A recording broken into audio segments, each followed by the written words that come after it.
Welcome to Western Trading Post. Hello everybody, I am Jim Olson. And I am Bobby Jean Olson. Today we would like to talk about spurs. No, not those tall guys from San Antonio that play basketball, but real cowboy spurs. So, are they tools of communication to be used between a horse and a rider? Are they cowboy or cowgirl bling to be collected and hung on a wall? Or perhaps instruments of torture?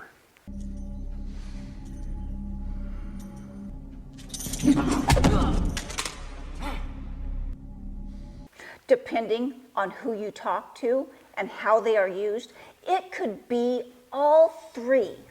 So I feel like the history and lineage of spurs is an important place to start, and it looks a bit like this. People have been using spurs just about as long as they've been riding. We know there are examples dating back as far as the Celts and the Romans.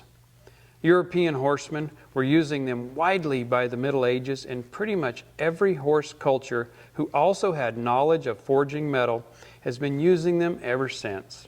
They first came across the Atlantic Ocean into the North American continent in a couple of ways. One, with the British, who brought them to the northeastern part of what is now the United States. And two, with the Spaniards, who brought them to New Spain, or what is now Mexico. As the Spaniards moved northward, they left behind herdsmen to tend to stock and to settle the area of what is now northern Mexico and the American Southwest. Over time, these folks transitioned into what eventually became known as the Mexican vaqueros. These descendants of those early settlers are who were found tending to livestock when the first Americans came along and started learning how to ranch on the open ranges of the Southwest. The Spanish-style spur the vaqueros were wearing was a much larger and ornate affair than those used by other Europeans at the time, and the lineage of today's Western-style spur follows more closely with this version. And history tells us that the vaquero had a lot of influence over early cowboy gear, and the spur is no exception. There are two kinds of spurs, my friend. Those that come in by the door, those that come in by the window. The very best horsemen in the world understood that a pair of spurs is little more than a signaling tool between horse and rider. Vaqueros became fine horsemen during the couple hundred-year period between when the Spanish first introduced livestock to the area up until the Americans came along and started developing their own ranches. During that time, a horseback culture had evolved into a level never seen before. It was not uncommon for a vaquero to be at a level of horsemanship where he would show off by removing the bridle from his horse and performing difficult maneuvers using nothing more than body signals to guide his mount. It takes a highly trained animal to perform like this, and a pair of spurs is one way signals are passed from rider to horse. So, to an expert horseman, a pair of spurs is definitely a signaling tool. And on the other hand, a pair of spurs worn by the wrong rider can be used as an instrument of pain and can be a danger to both horse and rider.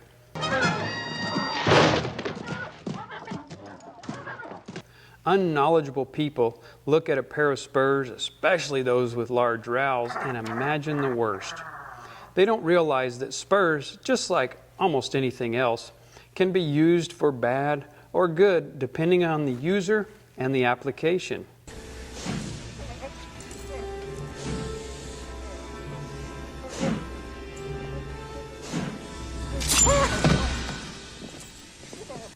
For example, a butter knife can be used to butter your bread or to commit a murder. A car can be used to get your sick child to the doctor, or it can be used in a robbery. And spurs can be used to merely signal a horse or to harm one. It is how the instrument is used that matters, and a pair of spurs to an experienced rider are useful tools, definitely not instruments of torture. Today, there are numerous collectors from all parts of the world who collect spurs. For many, they are collectibles or even cowboy or cowgirl bling. Some spurs carry a pretty high price tag, and they are collected right along with many forms of Western memorabilia. Among the most desirable spurs to an avid collector are antiques, which have survived the test of time. If they were made by a well-known maker and are appealing visually, usually mounted with silver, they tend to be more valuable. However, modern-day cowboys also collect spurs from contemporary makers. It is like a badge of honor to wear a fancy pair of spurs by a sought-after spur maker.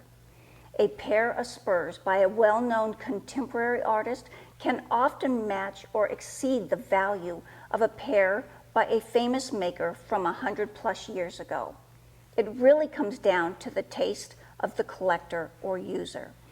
The collector's market remains very strong to this day for quality items, and many spurs are put into collections where they will be on display and never see actual use again. You know, who would have thought that a tool used by horsemen for over 2,000 years would evolve into such a form of cowboy art? You know, collecting spurs can be a fun and interesting adventure. It sure can be, and there is so much to learn, and the history is very intriguing. New Jersey, Fort Lee. Where are your spurs at? We encourage you to give collecting spurs a try. And remember, if we can ever be of service, please feel free to reach out to us at westerntradingpost.com. If you would like to learn more about cool and unique items like this, sign up for our mailing list today at westerntradingpost.com.